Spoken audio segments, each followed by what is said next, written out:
Everybody, how you doing today? We are back for another episode of the Boys from the Hood Sports Talk with yours truly, Mr. Leon Lovelace.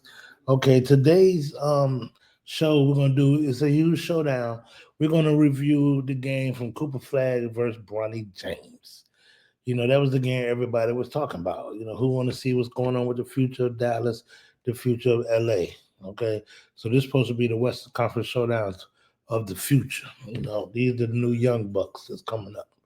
But we're gonna get into that. Please hit the like button, subscribe, hit the bell for notifications, and let's check out the intro.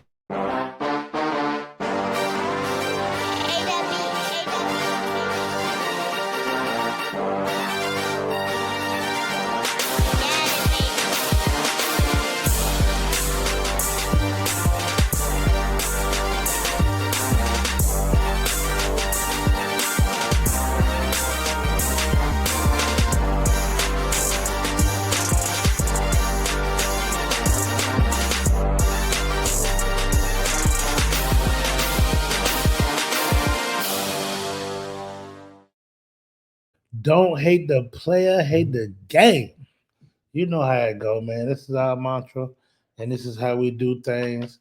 So that's how we're gonna do it. We're gonna get right into this. Let's show some of these games, man. 6-7 out of Pepper on that foul against Cooper Flagg. His first. Here's Bronny around the Baisley screen. Step back over Flagg, and that jumper's wet to start the night. They kind of dared him to take it. He wanted to get one dribble inside the line. Ends up with a contested three. James laces the three. And Bronny out of the gate quickly. 5-0. Not surprising when you consider. Hold on. Right out the gates, man. Bronny James looks like a new player. He looks like he's a little more confident. Okay. Did you see how he held there on the follow through when he hit that jam and just let it sit there? Okay. Bronny got a little bit of swagger this year. All right, he also loves going hard left, spinning back, very quick on both of those moves. Hard for another big to keep him in front. And here's Flagg on the break. Welcome to the league, Cooper Flagg. He gets the miss. Enough handle to take it on the break himself. Flagg using the self-checkout line for the bucket. Yeah, I think the jitters are gone now. I think he had a couple. There's Cooper Flagg. You see him being disruptive with those long arms. Gets in that lane of the driver, and then we know about the athletic ability. He will have damage on his mind if he gets into the open floor. Once you get a dunk, Jonesy, because he's got a very strong lower base, so he can stay on balance to still get off a quality look. Here he is on the break, got the pass, and one. Those injuries in the playoffs really derailed their season. Flagg right down Main Street. Took some soul to the hole, but couldn't punch it. Twisted there against Cooper Flagg. And then the key is just more consistency offensively in the minutes he gets. He's up to 215 pounds. Knocked it away. Bronny put the clamps on Flagg. Handcuffs. Hold on, man. This is something I'm trying to figure out. What the hell? What's going on with Bronny hairstyle? What the fuck is this? I see it's like a taper, but it looked like it's flat on the top. It's like he got a flat top with a taper back, and he's not from Dallas. I don't know what it just is. Can somebody please go in the comments and tell me what is LeBron James hairstyle called? And if you got pictures with other people with the same style, I would love to see it. It's a community of people that's wearing their hair like this. You mean to tell me it's others that's got their same hairstyle? Flat top on the top and round back. I don't know. But a foul called against James. It's smoky in here, Tim. I'm not too sure about this call. I mean, he's standing his ground really well. And Cooper Flagg was trying to hit him with that shoulder and back him up. Bronny wasn't really moving a whole lot. He was very active, trying to get a piece of that basketball from behind. Eventually gets it. Bronny's been eating his cornbread, so Flagg says, I'm not going to walk him down. I'll knock down around his midi. Yeah, this is one thing. Look, Bronny James can do certain things laterally to keep guys in front. But at the end of the day, you're giving up a lot of size. So if Cooper Flagg wants to get into this, he's not going to have a problem. He's got a little smirk.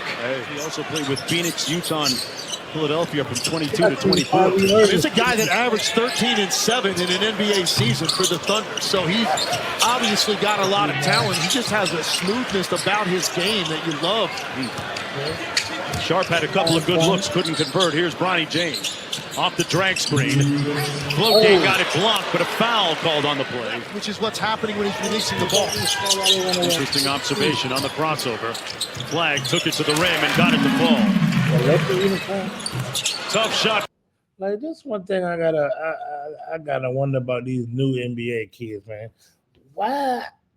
So your cleats, your shoes don't have to match your uniform no more? When did this shit start?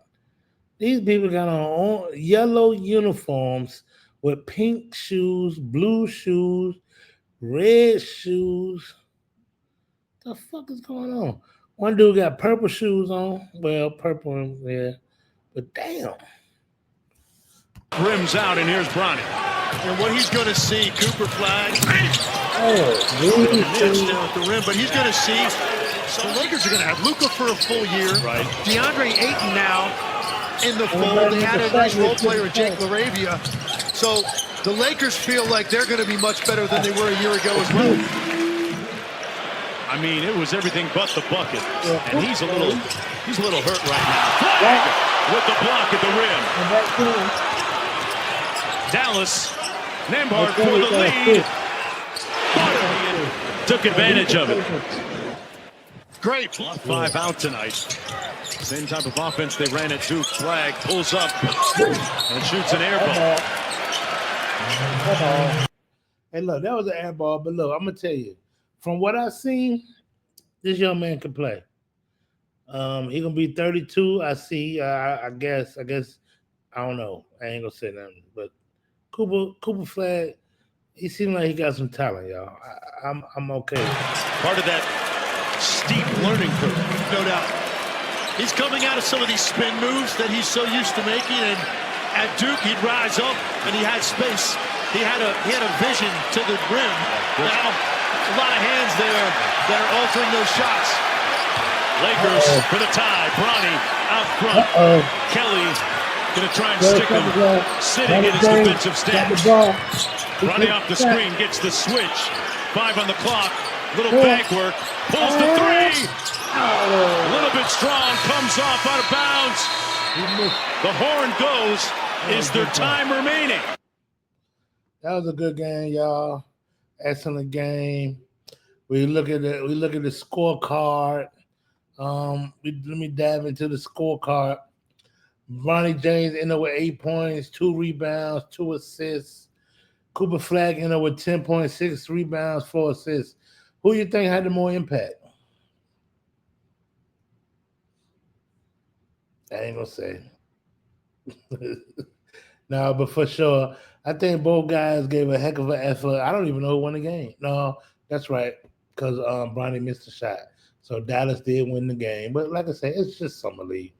They're just getting these guys' feet wet to get around some NBA guys and get to play some games. Just to see where they're at. But I'm looking forward to seeing these games. Like I said, Dallas Mavericks is my team. And you don't believe in my team? Okay, hold on. Let me tell you the math on this.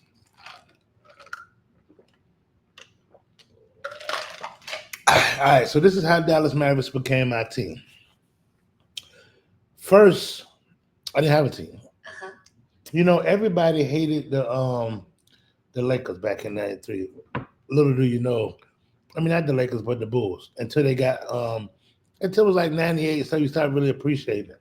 But I really didn't have a basketball team. I was just a big football fan. So I remember I used to be up all night, late night, watching college football. So I was seeing UNLV.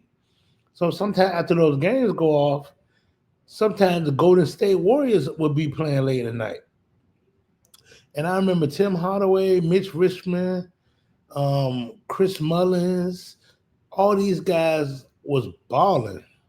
Salonis Marcelonis, Victor Alexandra, Billy Owens. Like they had a squad and they was fast paced. And they had a coach named Don Nelson.